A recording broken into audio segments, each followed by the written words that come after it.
I started playing D&D in high school. I believe I was a freshman in high school when I started playing D&D.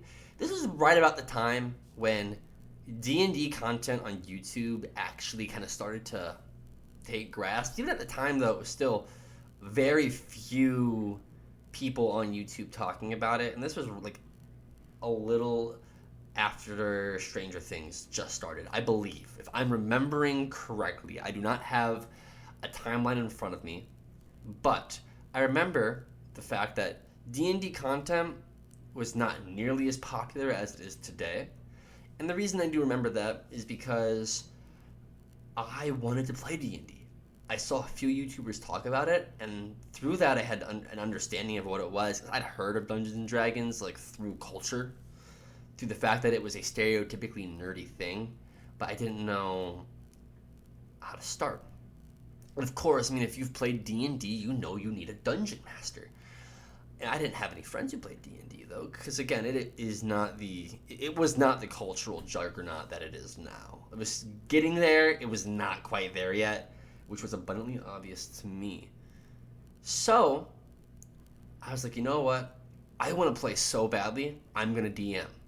I've never played before, but I'll DM. And the first campaign I was ever a part of, I DM'd and I taught my friends how to play D&D. We got a lot of stuff wrong, but it was still a lot of fun. Right? Since then, D&D has become a lot more popular.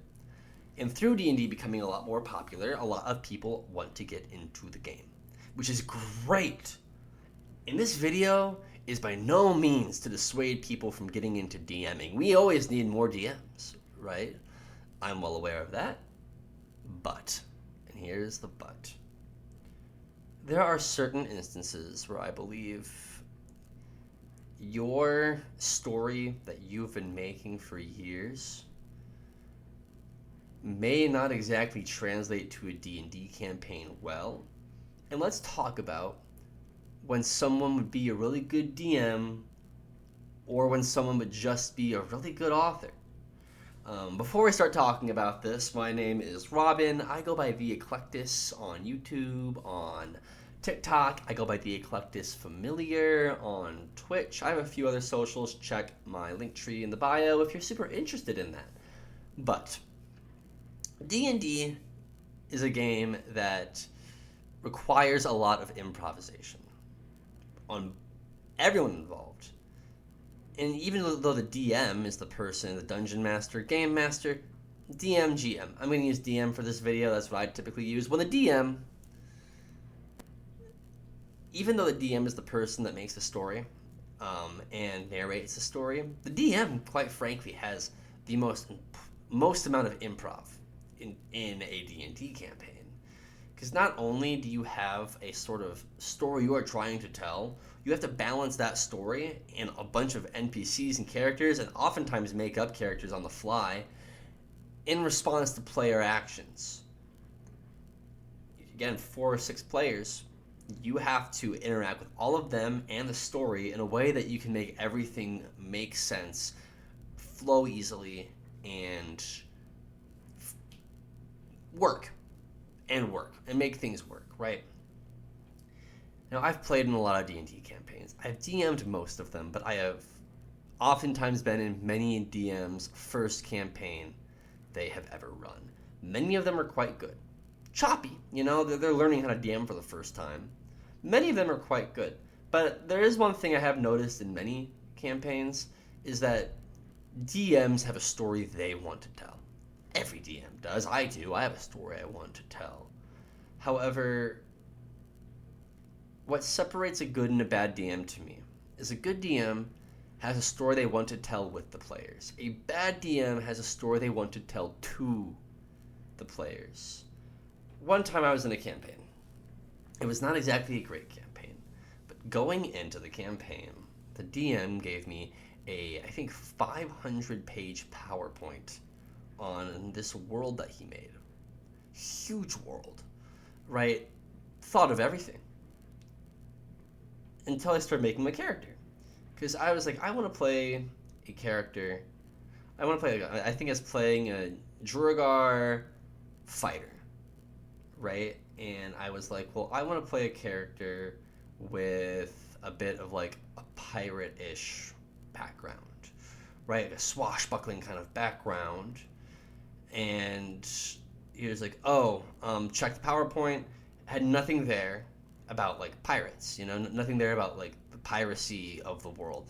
So he said, oh, there's nothing in the PowerPoint. I could write something up real quick that would explain my character's pirate nature, right? Would that work for you? Or would you like to like write something in here? To which then he tells me, oh, no, if there's no pirate stuff that I've already written in there, then you're not playing a pirate. Which I'm like, really? Like, this isn't like me trying to add an elf into a world of only humans. This is me trying to play a character who has a certain profession that, I mean, I could be a thief instead, but I'd like to be a pirate. It would explain my stat block a lot better. I plan on having my character have a lot of nautical knowledge, so, but he's like, no, my story doesn't have pirates. He didn't say my world doesn't have pirates. He said my story doesn't have pirates. And throughout that campaign, whenever a player really tried to make any decision, any decision at all that contradicted what the DM wanted to happen, he would say, that's not happening, try something else. Oftentimes reverting several decisions once he realized and remembered that wasn't part of the story. There's a lot of names for that kind of behavior. Most often it's referred to as railroading. Now this DM, not a bad person, and heck, the story they told wasn't a bad one. It was a great story, but it was a great story that was told to us. We got to roll dice, sure, but I could not tell you a single thing that my character did of any significance in that story. Nothing of significance that I can safely say was my decision. It was my DM's decision whether or not I could do that, And I personally think if you're a DM, you need to accept the fact that the story that you have written out is going to change. Sure, the setting will always be the same, throughout, like your setting, your NPCs, you have several control factors in your campaign. I'm not saying you don't have that, but in terms of you cannot control how players react, how players interact with the world. And if your response to that interaction basically nullifies that interaction, the players are not going to have fun, and quickly they're going to come to the conclusion that I came to. That conclusion being, cool, I can't make a decision here that's worth anything, so I'm just not even going to try, and I'm going to check out of the campaign. It's very important that you let players make decisions, and also it's important that you make sure that those decisions matter. In my opinion, of course. But to those who say, well, I want to make this campaign and this story, but I'm scared my players are going to change it in a way I don't like, if that is your concern, I would recommend writing a book. You have this great setting, these great characters, but you want to control every aspect of it. That's not a problem. That's not a problem at all. That just means you're probably not cut out to DM that. You're cut out to write that and have people read it. And I'm sure people out there want to read it. Don't get me wrong. But if I am signing up for a game of Dungeons & Dragons, and 3 sessions in, every decision that I have made has resulted in nothing happening, and that decision being promptly put in like a file somewhere in your brain, I don't want to keep playing that game, because that's not Dungeons & Dragons at that point. It's just a very long cutscene.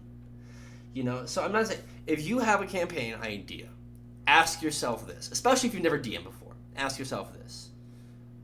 How much of this story am I willing to walk away from in order to suit the needs of my players and the wants of my players? And if that amount that you are willing to walk away from and allow to get changed and molded, if that amount is low to none, you maybe just don't DM.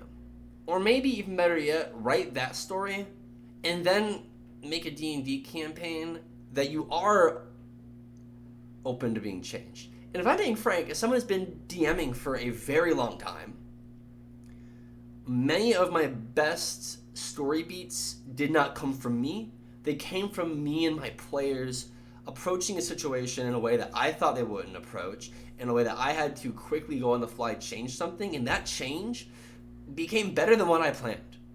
because I could only account for so much. And my players are so creative. I'm very blessed. I've had, for the most part, very great D&D parties and very great D&D players. So, what's the point of this video? The point of this video is this. To kind of sum it up really quick. Not everyone should DM. Everyone who wants to DM should try. However, those who think they want to DM but really just kind of want to subject their players to their own fan fiction or their own story and have them just sort of play it out the way that they see fit and no other way, those people, quite frankly, probably shouldn't DM or should, at the very least, reassess their priorities about D&D before DMing. But what do you think? Have you had a railroading DM? Have you yourself caught yourself being a railroading DM, or have your players caught you? I mean, I've railroaded my players a few times and I haven't realized it. It happens to everybody. But that's it for this video. Take care, and I hope you have a wonderful day.